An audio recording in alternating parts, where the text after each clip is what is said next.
Come on. What do you think? Yeah, you're on the right track. 20 basis points. 20 basis points. Negative 300%. Oh, right track. If I didn't fall off the chair then, now's the time. No, I'm sorry. It just doesn't make sense. I mean, if you had a bank that was, so Jesus. So okay, so 80% of your book is one project. So not like really nothing about this point. makes any sense. From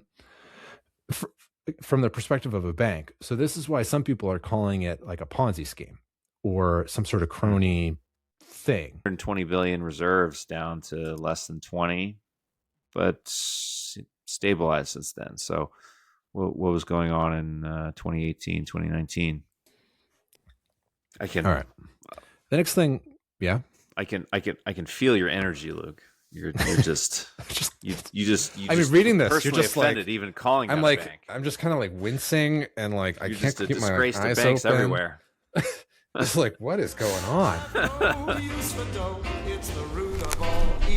right, Joe, I got a crazy story for you. We got economic warfare, bank collapses, and just generally a bunch of stuff that doesn't make any sense. We got some Scotty B, our boy. But before we get into all that, so much has happened over the past week, and I wish I could learn about them all, but there's just not enough hours in the day. But for those that haven't heard, I figured I would just mention some of the things that were interesting that we could dive into. And if it piques your interest, by all means, go out and try to read more about it. Report back, leave something in the comments, something that I don't know. We are always eager to learn about this stuff. So the first thing was, I don't know if you've, on your episode last week, you talked a lot about risk, inherent risk in the system, duration we talked about. Did you read, or was that from an article you read from the FRB called Why Have Far Forward Nominal Treasury Rates Increased So Much in the Past Few Years? No. Does that ring a bell? No? Okay, because I read that and I saw that and I was like, this is kind of what he was just talking about. But just real quick, what they did, they observed, so researchers, I guess, at the FRB observed that the 10-year forward rate on 10-year treasuries, so for those, what that means, for those listening, imagine trying to buy a 10-year treasury, what that would cost 10 years from now. It's a little obscure, but there is a market for those forwards. And these are called the far forwards. What they've observed is that the forward rate on those 10-year treasuries have increased at a rate not seen since the 1980s. So if they just see, it's just like a straight line up. And the paper was trying to explain why that might be. So in financial theory, so it's kind of like, imagine, people have these theories of why interest rates move the way they do. Keep in mind, they're all theories. But the current understanding is that the far forward future rate's a function of 1, expectations on inflation, 2, inflation risk premiums, 3, expected real interest rates, and then 4, expected real risk premiums. Now, what you're able to do is sort of go through those, and you can kind of see if you can't observe those 4 functions that help describe what's happening in interest rates somewhere else. So like you might be able to isolate, for instance, the expectations on inflation in the future, looking at, for example, comparing the forward yields on some treasury inflation protected securities. Like there are ways you can sort of estimate from other yields elsewhere what people's expectations on inflations are. They just go through the list of those 4 things and sort of cross things off the list. And long story short, they think that it's the expected real risk premium, just the inherent risk 10 years from now. That's what's driving up the interest rate. Yeah. And specifically, even more specific than that, they think they narrowed it down to either an expected supply side shock. So think like COVID all over again, or, and this is going back to what you had found, just the, debt to GDP ratio is going to be outrageous. And an interesting thing they pointed to was the CBO, which you also pointed at, and how they've just been consistently wrong to the low end in their predictions. All this is kind of pointing to what you were talking about last week, and I wasn't sure if you had seen that paper or something when you decided to cover that for next week. But just another thing to underline that. I thought that was pretty interesting. Another thing I was curious about, wanted to dive into, was the how Bessent mentioned Article 4 to pressure China, citing these record-breaking global trade surpluses. My ears sort of perked up because I wasn't familiar with Article 4 or what that meant. So I would have wanted to dig into that and educate myself. Don't have time this week. The OpenAI letter about DeepSeek is another thing that I would really want to dig into. So this is like a 9-page letter from February 12th. OpenAI is accusing DeepSeek, so that's the Chinese AI that came out, of distillation attempts. That's, I guess, effectively when ChatGPT is the teacher, and it helps to train DeepSeek to promote similar responses. But it's not like an organic model. Something else is going on there. Another one, Ray Dalio came out with an article announcing that, quote unquote, the world order has broken down. So he's announcing today, we have moved officially, according to him, from stage 5 to stage 6, in which, quote, there is great disorder arising from being in a period in which there are no rules, might is right, and there is a clash of great powers, end quote. So, we've already crested over the hill, and now we're just picking up speed down to the bottom. Another thing I wanted to look at was the Kennedy's healthcare announcement. So this is going to require hospitals in the country to publish their prices. I didn't really have a chance to dig into that, but this is something we're interested in for the healthcare, if only from the perspective of the government fiscal situation. So, we on this podcast really do not like the deficit, and we understand it comes from spending, and a huge chunk of that spending is healthcare. So that's our avenue into talking about healthcare stuff. Another thing similar along that line is Doge, the HHS Doge team. They open sourced the Medicaid data set. Have you seen this? I've not. Oh, it's juicy. So basically, they have provider level Medicaid spending data. So you could download 10 gigabytes. I think it's SQL, data. And talk about primary sources. We love primary sources. Wow. And if I had more time, I would be all over this. But instead, I would have a good future episode next week, maybe. Oh man, it could be a whole series. I might be thinking about this. You could easily do a whole series. But for those of you interested in this, me personally, I'm one of them. I would point to a X account, DataRepublican, little r. Have you heard about her? Do you know who that is? I've not. She's really been fixated on using public data sets to sort of track where money goes within the government.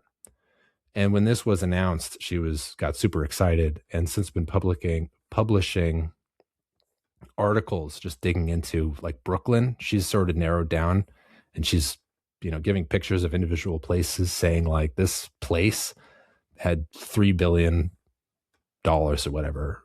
So go look into it. I really hope that she makes some money off of this from uncovering some fraud. She herself is a really interesting character. Those are all the things I don't have time to talk about. What I really wanted to talk to you about today, Joe, again, our boy, Scotty B, in front of the Senate Banking Committee. This was a little while ago. This was February 5th. So Katie Britt, the Republican from Alabama, asked him some questions about Iran. And then this is what he said in response. We can do at Treasury, and what we have done is created a dollar shortage in the country. At a speech at the Economic Club of New York in March, I outlined the strategy. It came to a swift and I would say grand culmination in December when one of the largest banks in Iran went under. There was a run on the bank. The central bank had to print money. The Iranian currency went into free fall. Inflation exploded, and hence we have seen the Iranian people out on the street. I mean, he mentions a couple of things in there that definitely piques my interest. Very strong. One, yeah, very strong. And you'll see that this is a wild story. This is what I wanted to talk to you about. One is he mentioned the Economic Club speech from last March, so I definitely have to look into that. It's always interesting to see last March, so this is before all this stuff happened, what projections or predictions did he make, and then did those come true? And then, of course, a large bank run. I, as a former bank regulator and into banking, always love to read about bank runs and bank collapses, so I was curious to see what caused this one to collapse. And I want to start with the bank run. First off, before I even get going here, I will have to say that there are very few primary sources. And we here really only want to focus on primary sources. So I need to just preface by saying everything I'm about to say here shouldn't be taken with a grain of salt, maybe a spoonful or a dump truck load.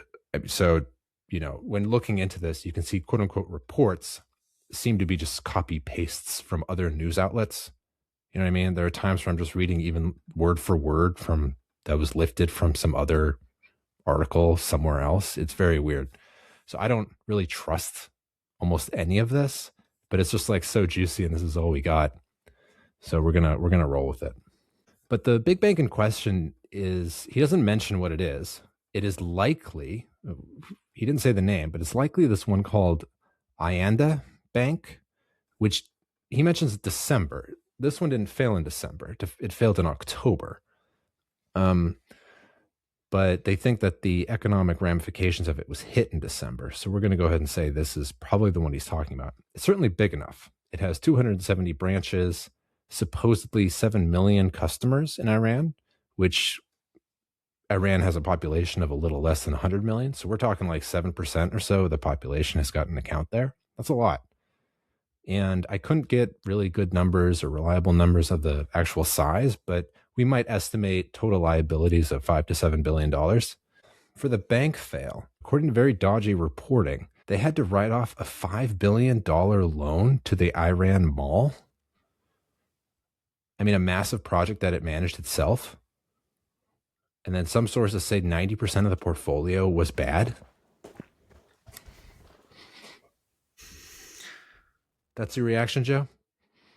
He didn't just fall off the floor? I mean, when I read that, it's just like getting lemon juice sprayed in my face. That doesn't make any sense. Yeah. Then it says, like, at the end, the bank's capital ratio was, what do you think, Joe? For context, for those at home, capital ratio, it's basically your equity. You got, any bank, any company has got assets on one side, and it's funded by liabilities and equity. And at a bank, usually equity is about, call it 10% of assets. And if a bank were to get below 2%, it's considered critically undercapitalized, and the FDIC comes in and they shut you down pretty much. Now, with that context, according to these reports, the bank capital ratio came in at, what do you think? Pretty minimal. What do you think? You said 90% of it was bad. Like, I don't know. I don't have a great heuristic for it. Something less than 1%. Come on. What do you think? Yeah, you're on the right track. 20 basis points. 20 basis points. Negative 300%. Oh, right track. If I didn't fall off the chair then, now's the time. No, I'm sorry. It just doesn't make sense. Like, I read that and I'm like, I'm sorry. Yeah, what does that this even isn't mean? A bank. It's not. I mean, you know what it means. I mean, like the numbers they gave you were like the ballpark. I mean, if you had a bank that was, so imagine a bank that had 10 billion in assets. It had 9 billion in liabilities, and it had total equity of 1 billion. So about 10%, call it capital. Now, if it wrote off 8 billion in assets, that means it would have, at the end of that, 2 billion in assets. It would have eaten through the equity of 1 billion, but the liabilities would still be there. It would still have that 9 billion in liabilities. So in order for assets to equal liabilities and equity, it means that equity must be negative 7. So in that case, the capital ratio would be negative 7 divided by the total assets, which is 2, and you would get to a capital ratio of negative 350%. The thing is, supposedly even they weren't going to shut down despite having these outrageous capital levels, but it wasn't until the Chief Justice in Iran warned that it would prosecute the CBI, so that's the Central Bank of Iran, the governor Mohammad Reza Farzan, if it didn't shut down. So at this point, it's not even driven by any sort of financials. I mean, the whole idea of this bank being run from a financial health or anything perspective would be long gone before you got anywhere close to negative 300% capital. Or even just having one project that is 5 billion out of maybe a $7 billion bank, to have it all in one project is insane. It just doesn't make any sense. 80% of your book is one project. So not like really nothing about this point. makes any sense. From the perspective of a bank. So this is why some people are calling it like a Ponzi scheme or some sort of crony thing. I mean, imagine if Bernie Madoff had a bank and was collecting deposits, and then those proceeds were going to huge state projects or something. Like, that's what this is. You know, forget about any sort of risk management or anything like that. It's just a straight up scam. That's the only way this could make any sense to me. These numbers can come, you know, remotely close to what we're talking about. Right. It's just such a different realm. It's exactly. So again, I don't really know anything about Iran, which is what kind of drew me into this. It's like, I think I need to educate myself a little bit and start to form an opinion about Iran. I mean, I lived in China and Russia for a long time, and I sort of feel like I can say some things about them, but I really have no idea what to say about Iran. And looking into this, it got a chance for me to start to form one. And then hearing about this, you're just sort of like, wow, what is going on over there? If any of this is remotely true, right? Anyway, to go back to what Scott Bessent had said when his speech, he said after that bank collapsed, they started printing money. I think what happened was the bank collapsed, and then the liabilities. So those are all the depositors. You got 7% or whatever the population having their deposits there. It got moved over to a state-run bank, and I guess in order to make the depositors whole, they couldn't rely on the assets; those are gone. So they had to just print money, I guess. That's the story, and that helped drive up the inflation. And inflation, by the way, is like 40% annual, something like that. Do you have the Google Docs open for episode 79? Yes. There are a couple of you do. Go to the one that says for Joe. And do not open the one that says not for Joe. All right. Straightforward enough. I know you are also a financial professional, but for those listening, from the point of view of someone who works in banking, stuff like that, I want to say why I don't really believe any of this, because what I'm reading just doesn't make any sense. And let me explain to you why I don't think it makes any sense. So could you read for me Exhibit 1 that you have in front of you there, Joe? Exhibit 1. Financial reports revealed catastrophic losses, 502 trillion Rials in accumulated losses, 314 times the bank's capital, plus 99 trillion Rials in net losses during the first 9 months of 2024. We're not done yet. 717 trillion Rials in interbank debt and 300 trillion Rials in overdrafts from the central bank. Bank's capital adequacy ratio stood at negative 295%, far below international standards. Oh, really? Yeah. So first off, I'm very glad that you chuckled when the writer of this article decided to explain that negative 295% is an unusually low Not number. what we're going for. Not what we're... Again, like I said, after below 2%, they'll shut you down. But like the thing that's, when I first read this and I was like, no, it doesn't work like that. It says accumulated losses of 314 times bank capital. I mean, that means the bank, again, usually for total assets, you're at like 10% capital. To even be a position in which your capital is 1/314th of all of your assets is insane. It's just not true. It's not a bank. It's not true. But then even if, later Talk about in that, leverage. Yeah, they are levered up. But then it says, then the capital adequacy ratio stood at only negative 300. But something just within those two sentences, it doesn't add up. Like the math is not mathing. Right? Because like if that did happen, then you would be at like, minus 3,000% or something. Whatever it is. Like That's not how this stuff works. The only way you could possibly try to make sense of it is you'd have like a massive allowance for loan and lease losses or something, but that would have gotten you to negative capital just by provisioning that contra asset account. Long story short, it's just a way of saying this doesn't make any sense.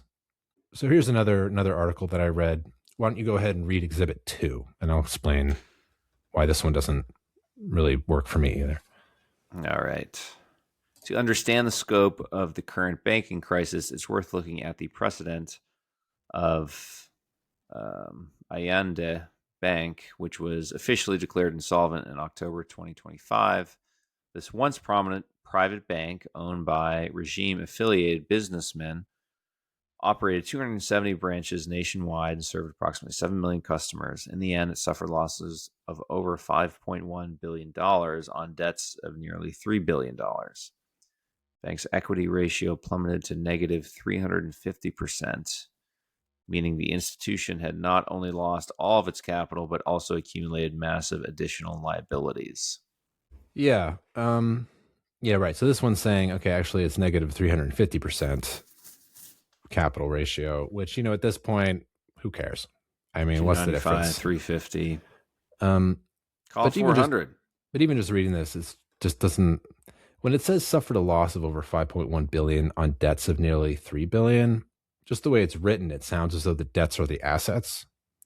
Mm-hmm. But obviously that doesn't make sense. You can't lose more than the value of the asset.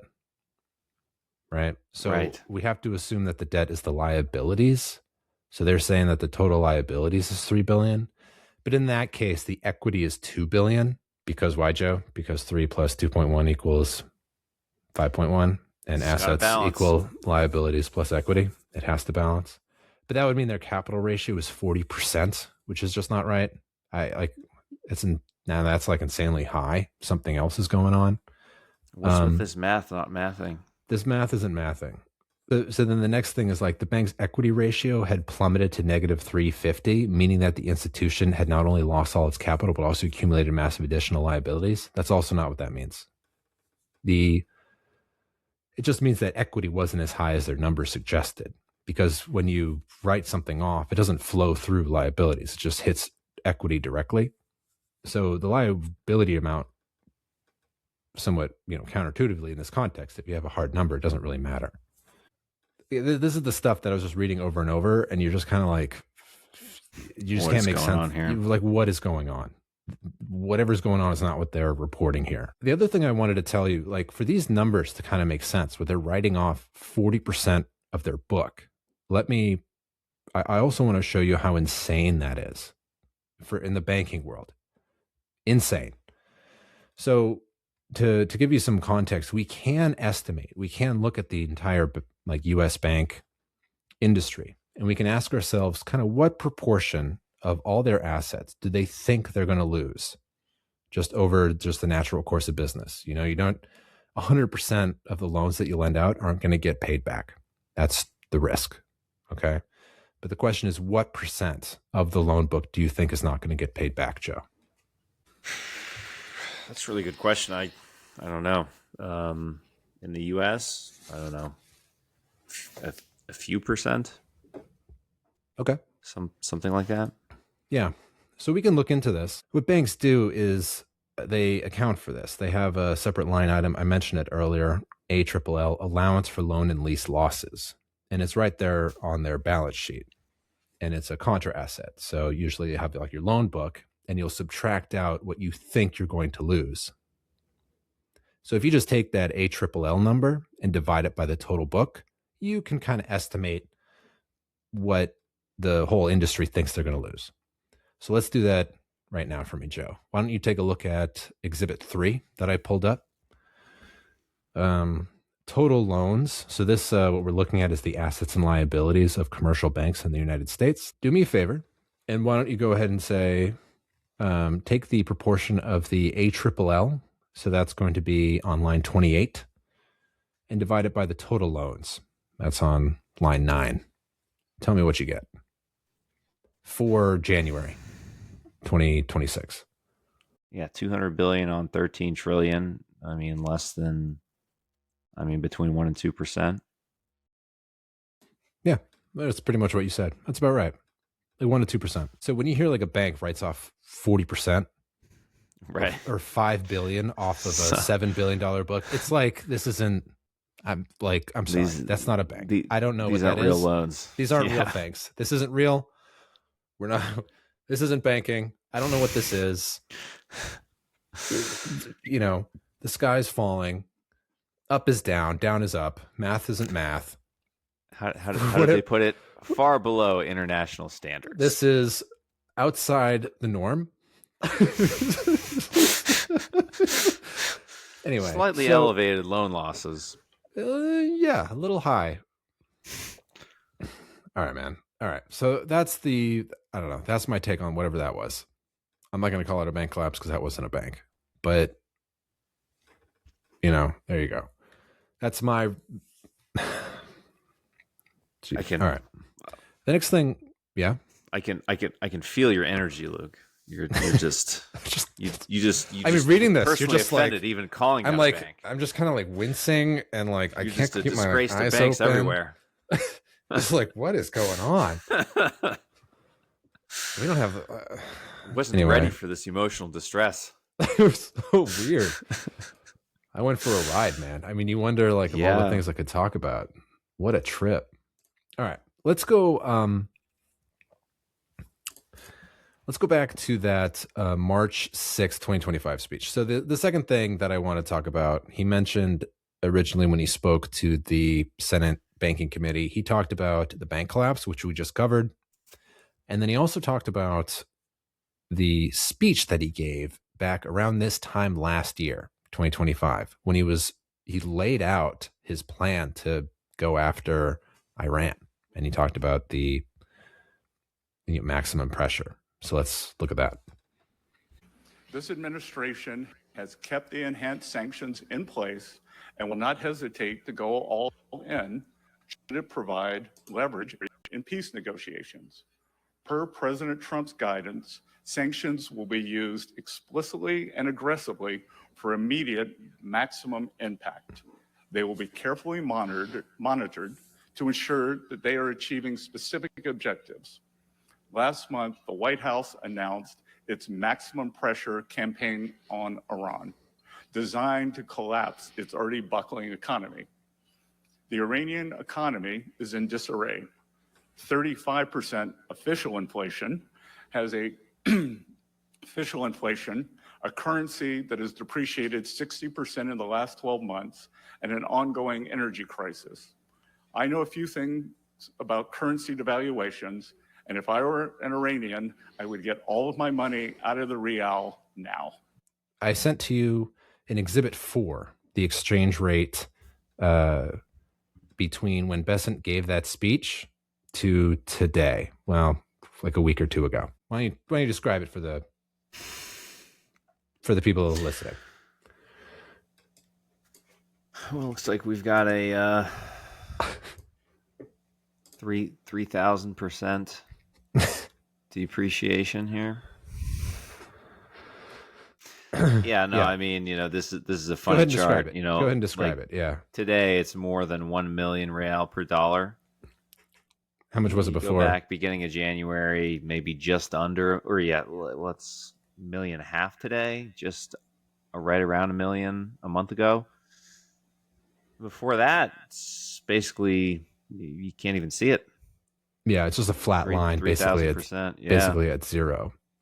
The number that it was actually at, you can't see it, but if you hover over it, it's 42,000. Which from at this with this axis, it just looks like a straight line hugging the x-axis. So I saw one of the government stimulus programs was to give every family, I think, 10 million Rial. And when I first saw that, I was like, oh, what kind of stimulus is this? It's like, oh, it's about $7. All right. So, yeah. Jesus. All right. So a lot of things. First off, there's a lot of things to question here.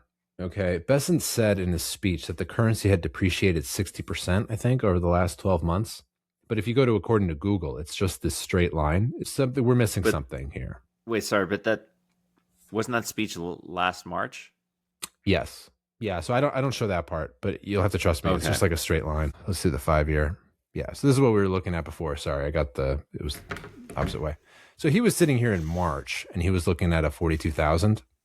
You see that? And then he said over the last 12 months. So here we're still at 42,000. Right. And it's just like 42,000 all the way back. So if you just look at Google Finance and try to quote unquote fact check Bessent, you wouldn't see it. You would say, oh, it didn't move at all. Yeah, but those are the official numbers, right? Like, so those are the official numbers. Yeah, now that I go ahead and for what it's worth, if I back it up to the 80s, this is a pegged. This is a carefully. So let me. But it's even currency. It's even more interesting than that, and this is why. Go ahead and read real quick, if you don't mind, Exhibit 5.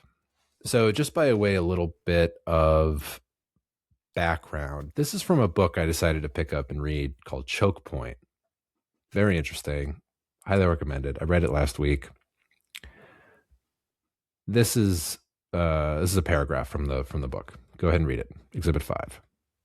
All right. Tehran's. Give me your best Morgan Freeman impression too, if you don't mind, Joe.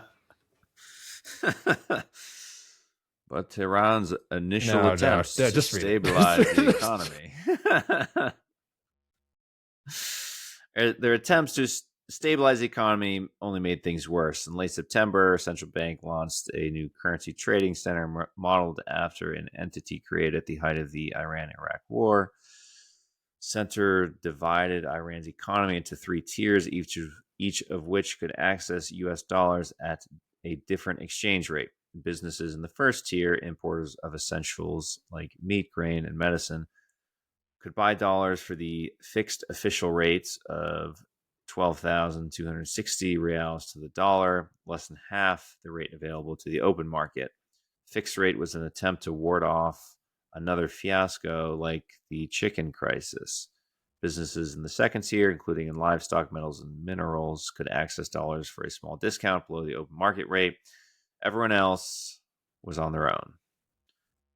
Within a week of launch, Currency Trading Center accomplished exactly the opposite of what it was designed to achieve. It sparked a panic as Iranians raced to convert the rials into dollars and euros, fearing their savings today would be worth even less tomorrow. Sounds about right. Yep. And then later it says, by Wednesday, basically, it was trading at around 40,000 rials to the dollar. And that's kind of that 40,000 number is roughly what we're seeing. Now, this is back in 2012. I didn't bother checking if it went all the way back here, but I'm pretty sure the number that's showing on Google is just this official number. What's actually happening in the free market is something I can't see, at least not on Google. I don't think anyone can see that. Bessent has some view in it. Okay. He went and said that it depreciated by 60%. So they've got more intelligence than we do. I'm going to go ahead and trust Bessent that that's what happened. So I thought that's a little bit of color there. I thought that was pretty interesting. Let's look at just one more clip and I'll break it down for you. This precarious state exists before our maximum pressure campaign designed to collapse Iranian oil exports from the current 1.5, 1.6 million barrels per day back to the trickle they were when President Trump left office. Iran has developed a complex shadow network of financial facilitators and black market oil shippers via a ghost fleet to sell oil, petrochemical, and other commodities to finance its exports and generate hard currency. Yeah, so what he's describing is nothing new.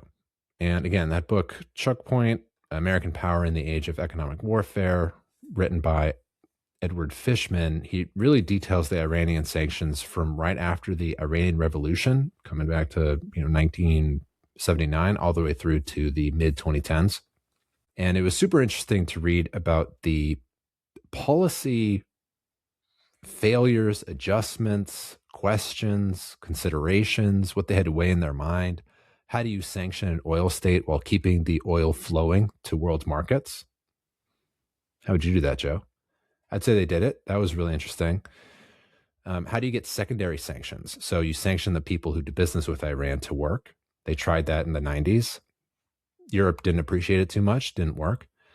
But they eventually did kind of get it to tag on. They just tweaked it a little bit. And then, should you sanction the upstream oil development, or do you sanction the central bank directly? Right? All those questions are kind of covered in the book. I don't have time to cover them all here, but it was really interesting. But the point is, the infrastructure that Trump had available to him in 2018, 2019, when he first issued the original maximum pressure thing, was already there. It had been worked out over decades with people in Treasury and stuff in the State Department to get these things to work. So he had a lever, and it already was developed. Regardless, I think the story of the sanctions can really be told, the point that I want to focus on, which is right after Trump took office, can be told by looking at the dollar reserves at the Central Bank of Iran. So, Joe, why don't you take a look at Exhibit 6 and describe to the people what it is you're looking at. What do we got here? Gross international reserves held by a central bank for Iran. Before about 10 years ago, reached a high point over 100 billion. 10, 15, 18 years before that, it was close to zero. So it steadily increased from 2000 till about 2018 or so. Then she fell off a cliff. Yeah. 120 billion reserves down to less than 20, but stabilized since then. So what was going on in 2018, 2019? It's a good question, Joe. What was that? Trump's first term. Yeah, so exercising some pressure. This was very interesting to me because there were sanctions given to them after 2010. Even 2010, they started putting sanctions, but nevertheless, the international reserves continue to creep up. And I think that was the Obama years, right? Those were the Obama years, and they detail like a really, really interesting thing here, in which it really wasn't Obama that came up with the sanctions. They were really by Congress. Congress were passing acts that really forced Obama's hand to do this. But throughout the entire process, they left a lot of, I think, holes essentially in the sanctions. So, they didn't, immediately apply the second order sanctions. Instead, they provided, waivers for country that quote unquote significantly reduced their exposures to Iran. Other countries, India, China, and Turkey, were not really going along with it too much. It's possible that those central bank numbers, this one's actually really interesting, is that those central bank numbers, these numbers in here, included dollars that were located in offshore bank accounts. So this is, I think, one of the most fascinating and ingenious things that were done under the Obama administration, was that they said, okay, you could sell the oil because they wanted the oil to keep flowing, right? I remember this is 2010, 2012, just had the great financial crisis. They didn't want to suddenly have the price of oil go way up. They wanted it to go down and kind of keep fueling the economy, which is hopefully on the rebound after 2008. But they obviously didn't want them to get the money.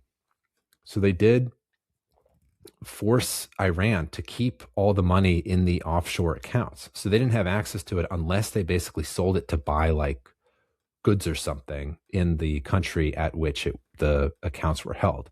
So China would go along with this because they were like, oh, okay. So I give them a whole bunch of money and they force it to spend the money again back into China. So that's another possible reason for why these numbers might continue to go up. It's just that they weren't available for the central bank to spend. The other thing is a lot of these sanctions, they sort of try to leave holes in them in a way for them to use the money for humanitarian things, like medicine, for instance, or food. And once that happens, once you sort of let it be, a whole bunch of leaks show up, and it's really hard to clamp down on. This is also 2015 is also kind of roughly when the Joint Comprehensive Plan of Action, so the Iran nuclear deal, started to come in.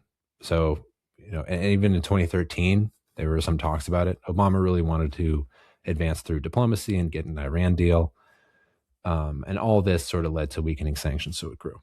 But then, like you said, Trump 2018, he withdrew from the deal. He called it defective at its core. He said it was a horrible one-sided deal. They were using oil money to fund terrorism, destabilize the Middle East. It had weak inspection mechanisms, generally didn't like it. And in 2019, that's when he had this maximum pressure campaign. And that's when the reserves you saw just fell off a cliff. And you have to assume, I mean, I don't know if it's just purely a coincidence, but what he did, he said no more waivers for major buyers. He called the Central Bank of Iran a terrorism sponsor. Now, once you do that, it just signals to any bank doing business with them that we're going to fine you if you do any business with them. We're going to hit you with a huge, BSA AML fine. So that's very clear to bank executives. All the oil revenue could not be repatriated. It was frozen assets. Like, it was just, again, maximum pressure, and it fell off a cliff. But you'll see also in that graph that after 2020, it started to climb back up. So that's the Biden administration. Again, you want to go through diplomacy. They were criticized for lax enforcement. So when Trump comes back in office, now all of a sudden, Bessent's standing there and he sees this history, no doubt. And he sees at one point it had over 100 billion. Now they're sitting at maybe 40 billion. And we do the same thing, right? They're not going to last 6 months before they run out of reserves if they try to do the same thing. So that's probably why in March of 2025, he was more than comfortable saying, get your money out now. We've done this before. We saw what happened. I can confidently say you're not going to last. This is definitely a little bit out of my wheelhouse, but it doesn't seem like, the Obama approach was very effective. Maximum pressure seems like the only thing that's going to send any message, because otherwise, if you set out some list of rules, by definition, it's just you're going to have some way of sneaking around them. It's an old story. This happens quite often. They would kind of make an idea with Iran, but then Iran wouldn't follow through with their side of the deal. In the late 2000s,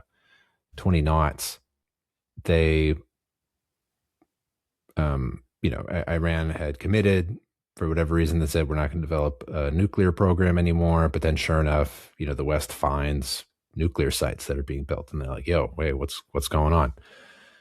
And this would just keep happening. And then they would sanction him, and then they would say, "Okay, they get this deal," but then they would just keep doing it, and it just go back and forth.